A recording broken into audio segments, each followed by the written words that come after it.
Cuando pensamos en derecho romano, a lo mejor nos imaginamos algo antiguo, polvoriento, pero nada más lejos de la realidad. Es literalmente el ADN de nuestros sistemas legales. ¿Cómo se demanda a alguien? ¿Cómo se cierra un trato? Pues bien, las huellas de Roma están por todas partes. Así que vamos a meternos de lleno a desmontar ese sistema que pieza por pieza construyó los cimientos de nuestra justicia.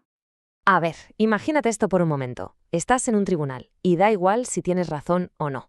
Lo único que importa es que digas las palabras exactas, en el orden perfecto. Si te equivocas en una sola sílaba, ¡pum!, caso perdido, para siempre. Así de bestia era la justicia al principio en Roma, un auténtico campo de minas legal donde cada palabra podía hacerte saltar por los aires.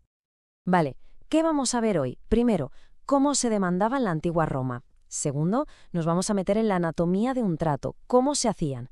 Tercero, cómo se podía personalizar ese acuerdo. Y por último, claro, qué pasaba con las promesas rotas y la mala fe. Vamos allá. Venga, empezamos con el primer punto. Demandar en la antigua Roma. O sea, ¿cómo resolvían los romanos sus movidas? Porque, ojo, su sistema no fue siempre igual para nada. Evolucionó un montón a lo largo de los siglos. Bueno, pues a grandes rasgos podemos hablar de tres grandes sistemas. Primero, en la época arcaica teníamos las legis actiones, las acciones de ley. Un sistema, bueno, ya veremos súper rígido. Luego, sobre el 130 a.C., la cosa cambia y llega el sistema formulario, mucho más flexible. Y ya al final, en el siglo III después de Cristo, aparece la cognitio extra ordinem, que esta sí que se parece bastante más a un juicio de los de ahora. Vale, vamos con las legisacciones. Aquí el formalismo es que era una locura, casi un ritual religioso. Todo se basaba en la ley de las 12 tablas y había que recitar fórmulas exactas como si fuera un conjuro mágico. Te equivocabas en una coma y estabas fuera. Y ojo al dato, esto era solo para ciudadanos romanos. Si no eras ciudadano, legalmente, no existías. Estabas completamente fuera de juego. Y este sistema, fíjate qué curioso, tenía dos fases muy marcadas. Primero, la fase in iure. Aquí se iba delante de un magistrado, el pretor, y se recitaba la fórmula. Si se hacía bien, el pretor decía, vale, adelante, podéis ir a juicio. Era como pasar la primera eliminatoria. Y después venía la segunda fase, la apud iudicem. Aquí ya se ponían delante de un juez, que era un ciudadano normal y corriente, que escuchaba las dos partes, veía las pruebas y dictaba sentencia. Fin de la historia. Y aquí es donde vemos el cambio brutal. El sistema formulario fue una auténtica revolución. Se acabó eso de recitar palabras de memoria. Ahora lo que había era una fórmula escrita, un papelito que redactaba el pretor donde se resumía el caso y se le daban instrucciones al juez. ¿Y esto qué significa? Pues que el pretor se convirtió en el auténtico protagonista, en el motor del derecho. De repente podía adaptar la ley, crear soluciones nuevas, hacer justicia de verdad. Y claro, esto abrió los tribunales a muchísima más gente. Fue un cambio radical. Y con esto llegamos a la última evolución, la cognitio extra ordinem. ¿Qué hicieron aquí? Pues simplificarlo todo. Fuera las dos fases. Ahora había un único juez, que además era un funcionario del Estado, y se encargaba de todo el tinglado de principio a fin. Pero la verdadera bomba, la innovación que ha llegado hasta hoy, es otra. Por primera vez, si no se estaba de acuerdo con la sentencia, se podía apelar, se podía pedir que alguien por encima revisara el caso. Acababa de nacer el derecho a la apelación, algo que hoy nos parece lo más normal del mundo. Bueno, ya hemos visto cómo funcionaban los juicios. Dejamos los tribunales por un momento y nos metemos ahora en el mundo de los acuerdos privados. ¿Cómo hacían los romanos para que un trato, un acuerdo, tuviera validez legal? Pues todo, absolutamente todo, giraba en torno a un concepto clave. Y ese concepto es el negocio jurídico. Suena un poco técnico, pero la idea es súper sencilla. Significa que si una persona declara su voluntad de una forma concreta que la ley reconoce, ¡zas!, eso crea derechos y obligaciones. Es el motor de todo el derecho privado. Desde comprar una barra de pan hasta vender una casa. Todo, absolutamente todo, es un negocio jurídico. Y para clasificar cualquier acuerdo, los romanos se hacían, digamos, tres preguntas clave. Primera, ¿quién se obliga aquí? Si solo es una parte, como en un testamento, es unilateral. Si se obligan las dos, como en una compraventa, pues bilateral. Segunda pregunta, ¿hace falta seguir un ritual o una forma concreta? Si la respuesta es sí, el negocio es formal. Y tercera, ¿hay pasta de por medio? Si hay un intercambio económico, es oneroso. Si es un regalo, es gratuito. Así de simple. Pero ojo, para que cualquiera de estos acuerdos fuera válido, para que funcionara, necesitaba sí o sí tres elementos. Piénsalo como tres patas de un taburete. Si falta una, todo se cae. Son los tres componentes esenciales. Y aquí los tenemos. El primer pilar, la forma. Es decir, ¿cómo se expresa ese acuerdo? ¿De palabra? ¿Por escrito?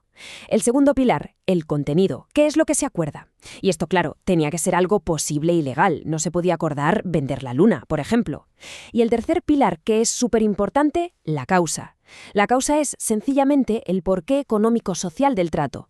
¿Por qué se hace este acuerdo? Pues en una venta la causa es cambiar una cosa por un precio. En un alquiler, usar algo a cambio de una renta. Es la razón objetiva que la ley reconoce. Si faltaba uno de estos tres, caput. El negocio era nulo, no existía. Vale, ya tenemos la base, pero claro, los romanos eran gente práctica, no se quedaban solo con lo esencial.